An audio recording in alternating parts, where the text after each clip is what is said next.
Good afternoon everyone and welcome to this afternoon's WorkSafe Tasmania Month webinar, WHS Challenges in Workers Returning the Ageing Worker to Vocational Duties. I'm Stephanie from WorkSafe Tasmania and also the coordinator of WorkSafe Tasmania Month. I'll also be your moderator for this afternoon's webinar. Before we get started though, I'd appreciate you taking a few moments to read the following slide about information delivered during WorkSafe Month sessions.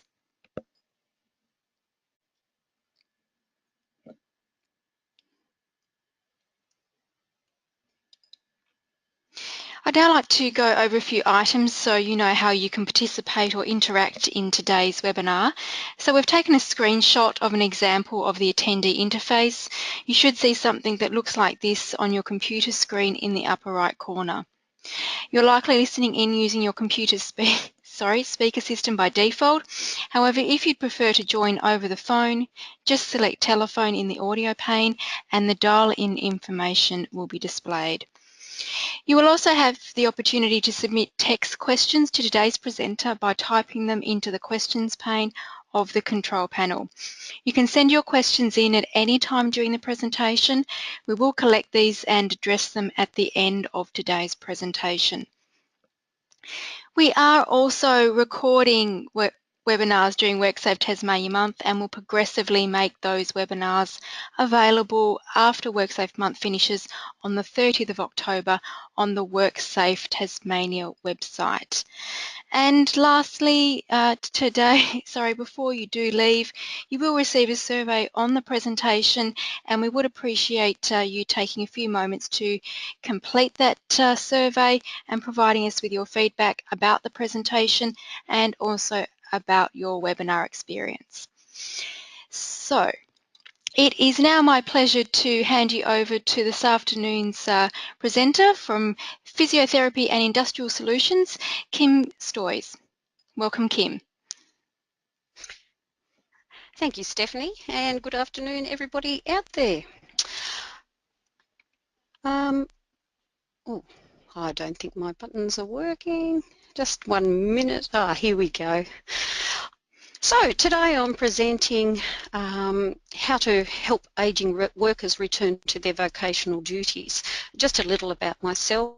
I'm a physiotherapist of 31 years, spent a lot of time in public teaching hospitals in Sydney, moved to Tasmania in 1996 and became involved in rehabilitation of workers and was trained with functional capacity evaluation tools which have expanded my business practice understanding of the challenges that face all workers.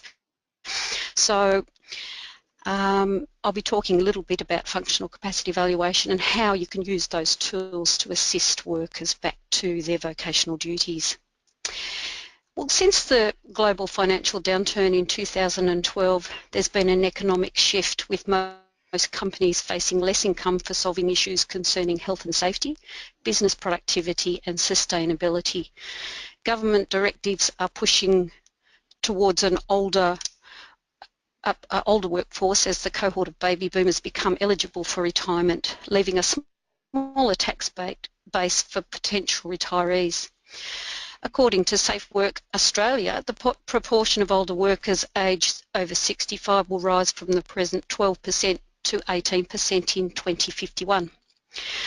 From my experience as a physiotherapist in the area of occupational health and safety and functional capacity evaluation of workers in the last 15 years, there's a growing trend for workplaces to protect themselves from the unwanted cost of injury or harm to their workers. After all, Safe Work Australia states that employers have a legislative responsibility to ensure that all reasonable steps are taken to protect the occupational health and safety of their workers.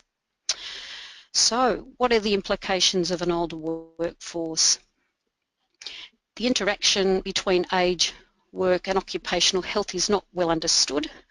Ageing results in mental and physical changes, but there's a large variation between individuals.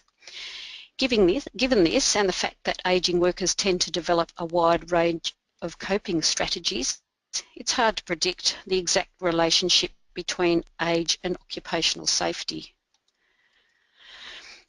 Older workers need high reserves for energy, and as physical capacity declines with age, the heaviness of the worker's vocation contributes significantly to their ability to continue to produce at an acceptable rate. This situation, together with an increasing potential for chronic disease, decreases the safety margin which protects the worker against injury and work-related disease. If older workers are to be treated fairly and given due care by the workplace, it's important that consideration is given to the decreased physical capacity of the worker, and it is important that modification of tasks is considered so that physical demand is consistent with reduced physical capacity. These changes should be made on the basis of a discussion with an ageing worker and an assessment of their physical demand and postural tolerances. Functional capacity evaluation is a specialised aspect of assessment that is carried out in general by physiotherapists and occupational therapists. There are several different protocols in use.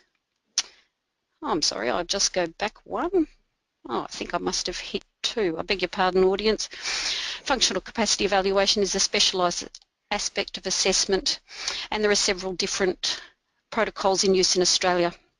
The professions assessing workers have an understanding of anatomy and pathology with physiological knowledge of systemic disease. More importantly, however, therapists have studied movement patterns.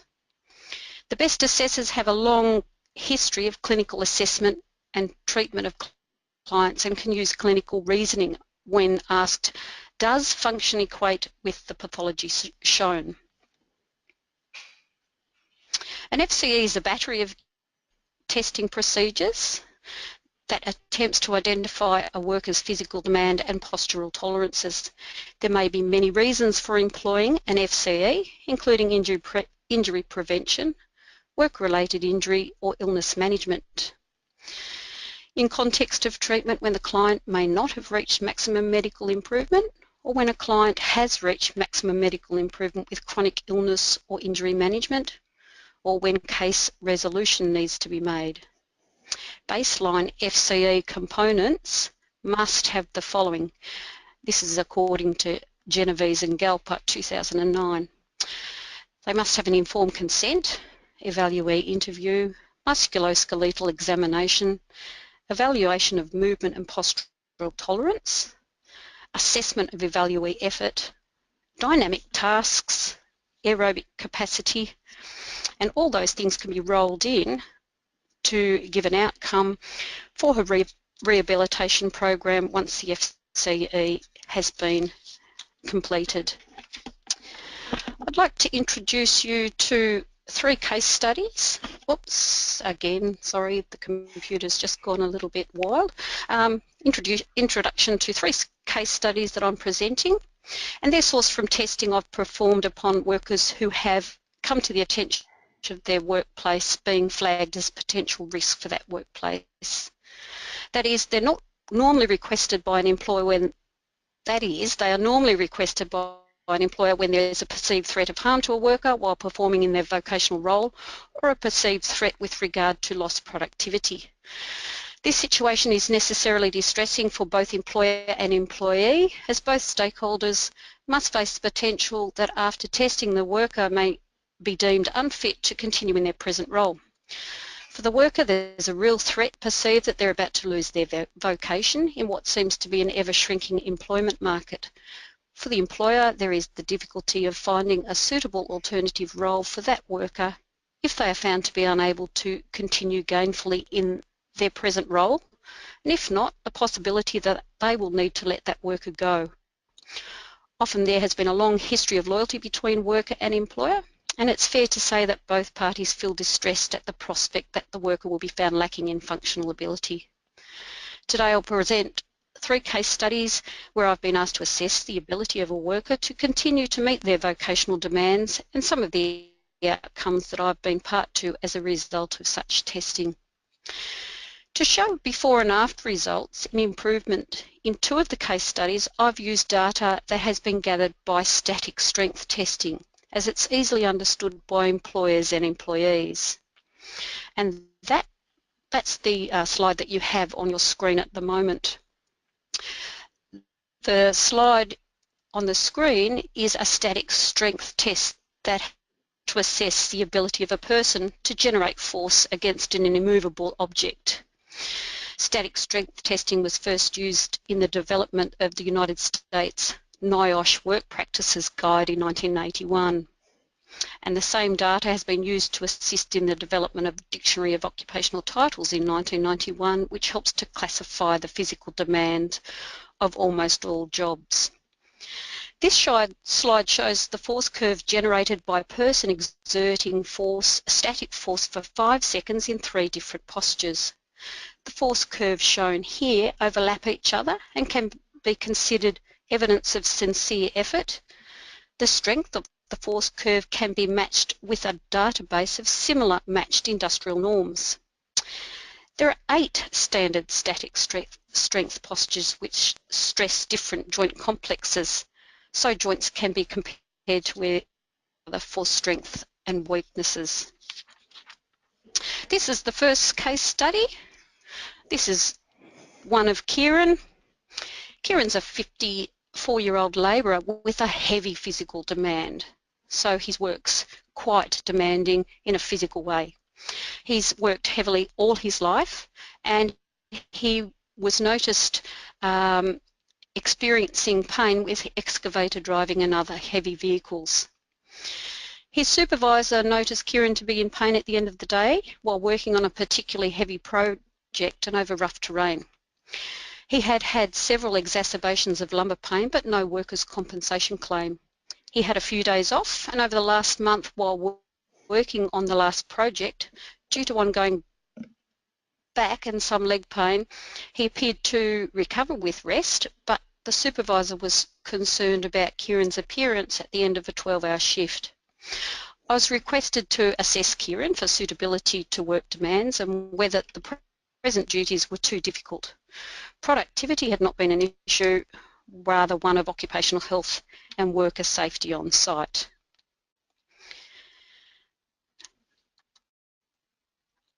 I interviewed Kieran. Kieran acknowledged that he had been struggling of late with the heavier demands of his job, especially shovelling and material handling. He felt tired and in pain at the end of the shift, especially after prolonged shovelling. He was waking in the morning with stiffness in the lower back that took some time to relieve, and he also had occasional episodes of sciatic pain in the left posterior thigh. He felt concerned about his viability as a labourer into the future and admitted to thinking about possible other employment that was of a lighter physical demand.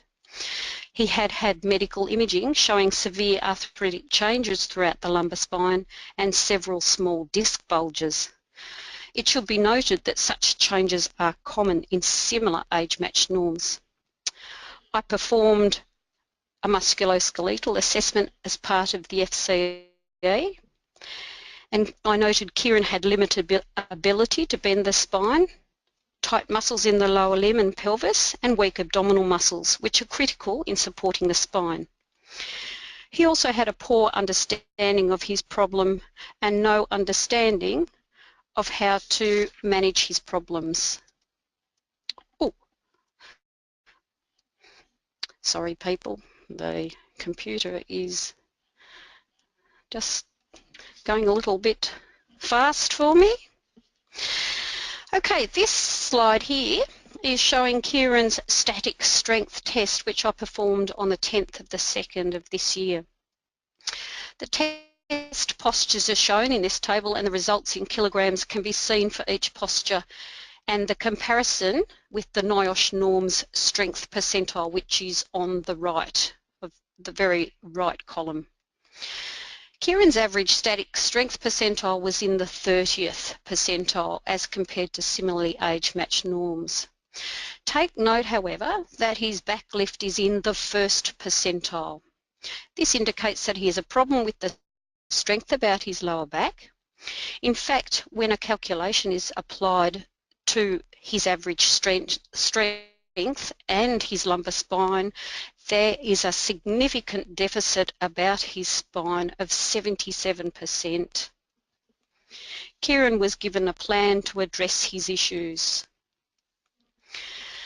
I decided to educate Kieran about the nature of his spinal pathology, teach self-mobilising exercises for his arthritic joints, exercises for stretching restricted lower limb muscles, strengthen his core stabilisers, which are the abdominals, and teach Kieran the importance of maintaining his own physical fitness for work, including an ongoing home exercise program.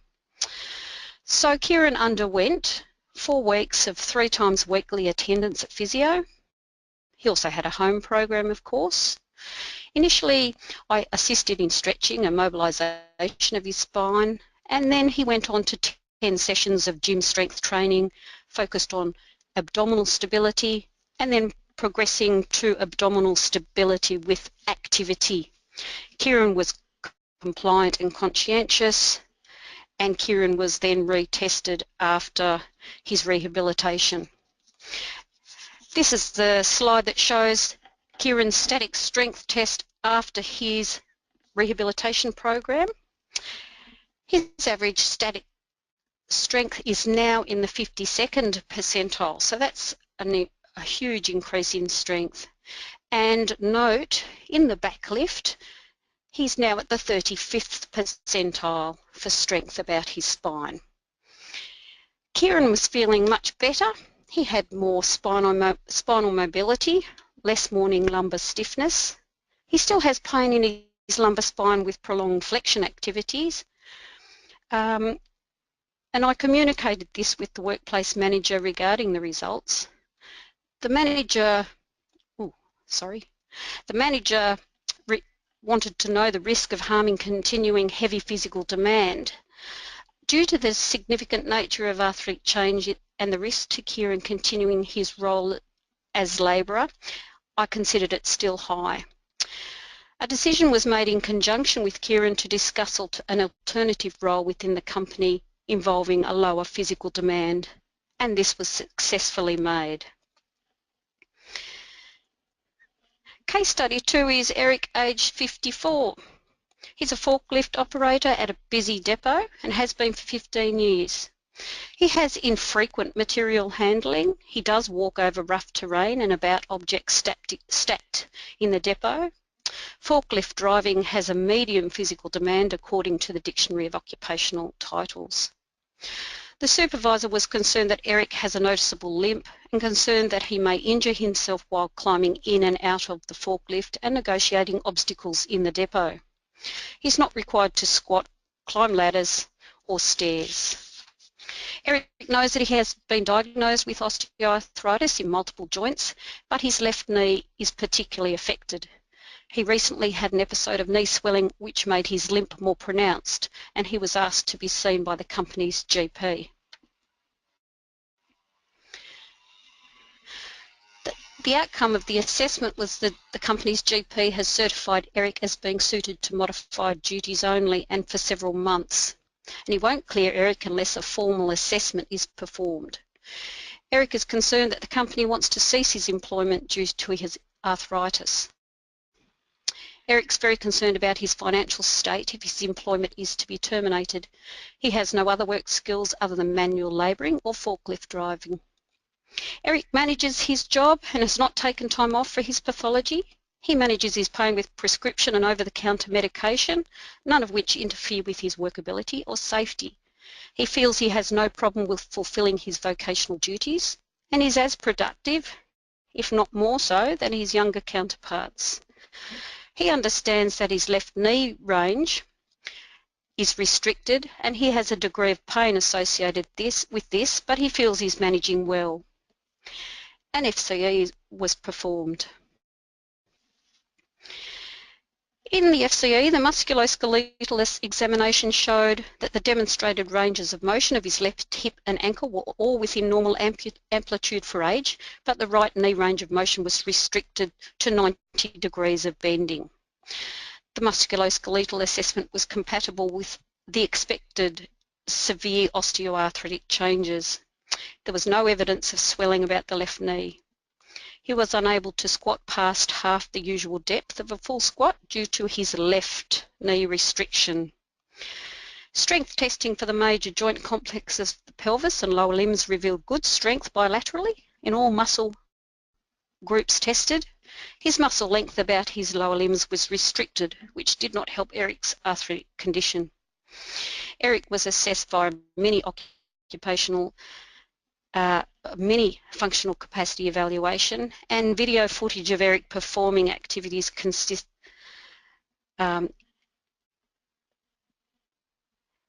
while performing his activities, we videoed Eric doing duties consistent with vocational duties as attached to his DOB statement and evaluation. After assessing Eric with his mini FCE, it was found that he was able to perform all the duties associated with his statement of duties provided by his employer. His physical demand was medium heavy, higher than his vocational demand, so he was coping quite well. Video footage of him carrying weight, 22.2 kilos, about obstacles, climbing in and out of a mock forklift, climbing up a ladder, balancing, etc., accompanied the report. I gave Eric a series of stretches for his lower limbs to help him cope a little bit more with his restricted knee problems. An associated video was presented to his company's GP, who then cleared him for normal duties as per his statement of duties. His report. The last study is that of Tom. Tom's a 50-year-old batch plant supervisor, and he has been for 10 years. He's had several episodes of lumbar spine pain. He's taken several days off over the last 2 years due to back pain exacerbations. Again, there's no history of workers' compensation. Tom's GP, however, has certified him fit for modified duties only and indicates that he should not drive the loader at work. Management's concerned that the GP will not clear Tom, and Tom has been on modified duties now for 6 months. Tom's said that a recent MRI shows that he has arthritic changes in the lumbar spine and several disc bulges. Management have asked me to assess Tom's workplace, perform an FCE and make suggestions as how to manage this situation. Tom's job requires medium physical demand with normal postural tolerances such as bending, squatting and climbing. There is some apprehension between work and Tom. Tom's not really keen to return to work on normal duties. Tom expects to be kept on modified duties as he feels that his work has contributed to his condition. Tom does not see it his responsibility as a worker to manage his back issue. He's not had any physical intervention. I perform a workplace assessment. Tom's workplace as assessed has really no recommendations for Tom's comfort being required. I recommend assessment of Tom's condition and a self-management strategy be implemented. I perform an FCE. In the FCE, Tom has stiff ranges of motion throughout most planes in his lumbar spine. He has tight hip, lower limb and pelvic muscles on the left. He has very poor core strength, which are the abdominals. He has no knowledge of the nature of his problem or how to manage back pain exacerbations. I propose a 4-week times 3 sessions a week involving education, stretching, mobilisation of the spine into extension and core stability exercises. I give Tom education about his condition and encourage him to take responsibility for his health as a worker and as an individual with a life outside work. This slide shows the static strength testing that I performed on Tom before he actually started his program. There's no functional strength deficit for his spine, even though it's only in the first percentile. His average strength percentile, however, is only 13%, and that's considered poor. Note that his back lift is in the first percentile, so there probably is a problem with his back. This slide shows the results of the repeat static strength testing after his rehabilitation period. Note now that his back lift is in the 71st percentile, a massive improvement.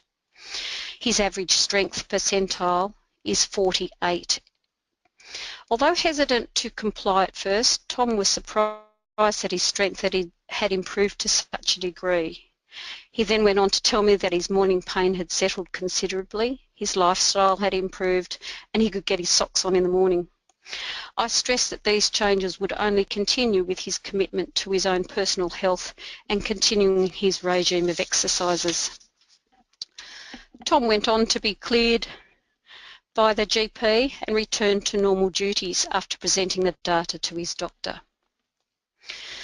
So, in summary, assessment of workers through functional capacity evaluation can identify areas where a worker may be able to improve their functional ability through correct strategies, including improvement in musculoskeletal function and education.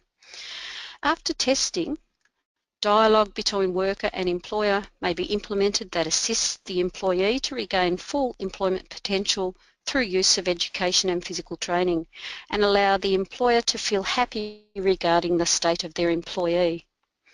I found satisfaction in showing employers that a flagged worker with chronic disease such as osteoarthritis can work quite well despite their perceived impairment and with the appropriate intervention. I've also found great satisfaction in knowing that an employee who clearly is struggling to maintain their productivity has undergone testing which clearly shows that the physical demand under which they are working is too great, and their vocation has, as a result, been altered to suit their changing physical status. Even if an employee is found to be unable to sustain their particular employment, by engaging the worker and employer in sensitive discussion regarding future vocational directives, there is a sense of fulfilment that the worker will not be exposed to harm, and when dialogue is open, the worker can go on to a less demanding job, which allows greater enjoyment in all aspects of life. And that concludes my talk for today about getting ageing workers back to work. Thank you, Stephanie.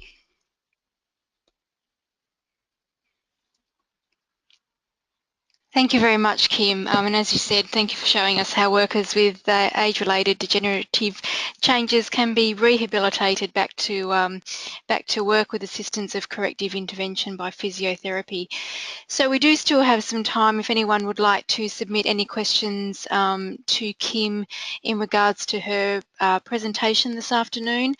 While any questions are coming through, I'll just remind everyone again that obviously WorkSafe Month does run until the 30th of October. We are running webinars again tomorrow at 10 and 2 p.m. and the program is basically along those lines in regards to the webinars. We do have live feeds again continuing next week, so do have a look at the program which is on the WorkSafe Tasmania website, or do have a look at the WorkSafe month calendar and directly register for any of the events that are coming up over the next few weeks.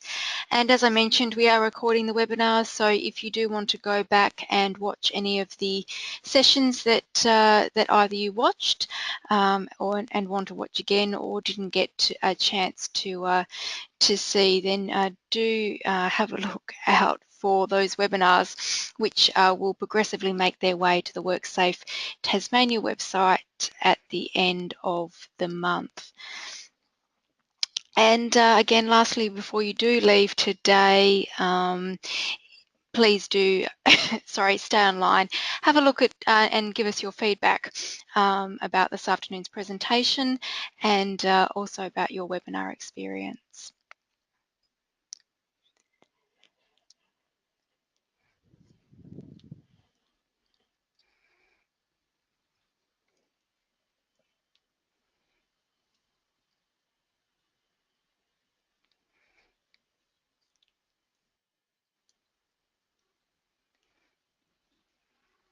So there's still a few moments to submit any questions if you do have them.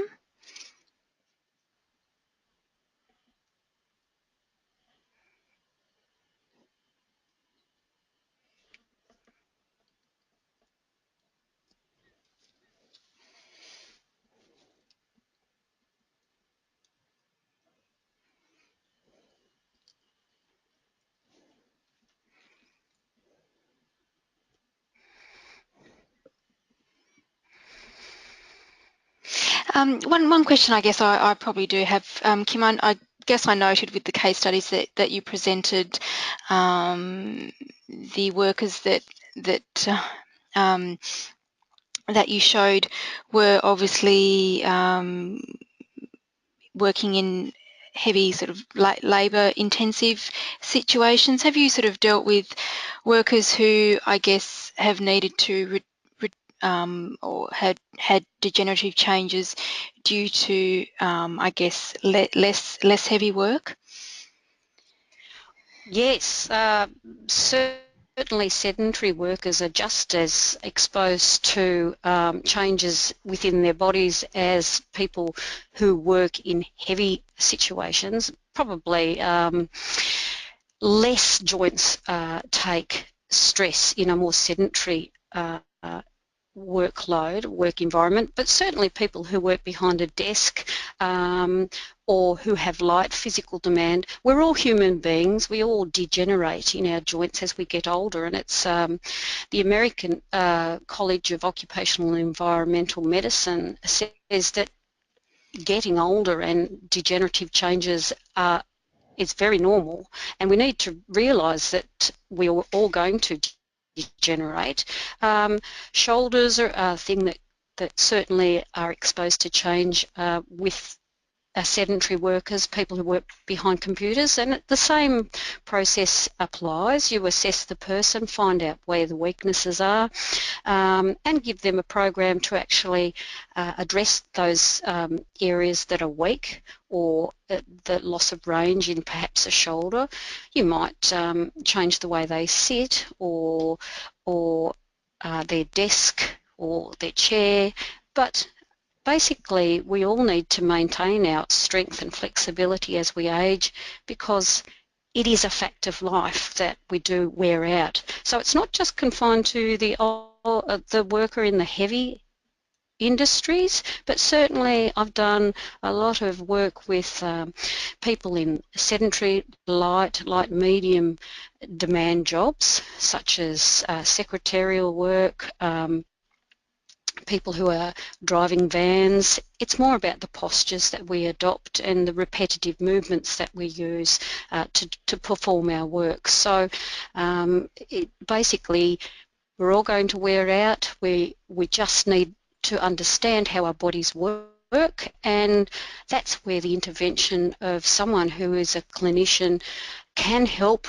to make work and life more satisfying for people by showing them strategies to overcome the changes that happen with our bodies as we age. It's not all bad news. and I guess because we are I guess becoming an aging workforce, and do, would you therefore say that we shouldn't be waiting until conditions become degenerative and therefore we seek out physio? Should we be looking at ways to reduce these issues now by looking at the way we work? Oh, it'd be lovely if we were all proactive, but unfortunately from what I've found, most human beings are actually reactive and tend not to be proactive. Often it's an incident at work that draws attention to a weakening area, perhaps. In actual fact, it's usually what we've done in our 20s and 30s and our youth that can impact upon our workability as we age. And often people don't even realise that a joint is becoming stressed or muscles are becoming shorter as they work until an incident happens. It'd be great if people paid more attention to stretching and we pushed more stretching and pause breaks and rest breaks and get up from the computer. And it's really good that people are now starting to stand at workstations, but unfortunately people tend, as I said, to be reactive, and it's only when we see or perhaps a drop-off in their production that they're pointed towards getting some advice. But that's where you get the advice, is from a good clinician, and certainly there haven't been many people who I have found that haven't been able to be helped return to their normal activities of work, vocational work and activities of daily living. Okay. Thank you for that, Kim. And as I guess no further questions have come through, if anyone does want any further information from you, Kim, they're more than welcome, obviously, to contact you. Yes. Yes. Would you like my email address? Yes, if you Okay. would. Yes. It's K. Okay. Yes. KATSTOJS@bigpond.com is my email address, and I'm certainly happy to answer any questions with regard to anything I've spoken about today. All right. Thank you very much, Kim. And thank you also to everyone for attending this afternoon's webinar. Again, if you do have any questions, please do feel free to contact Kim or seek advice from other sources. But as I said, once you do leave today's webinar, yeah, you will receive a survey on the presentation, and we'd appreciate you completing that feedback. So thank you very much, Kim. And on behalf And thank you, Stephanie. of WorkSafe Tasmania, we hope that you have a good rest of the day, and we hope that it's a safe and healthy one too.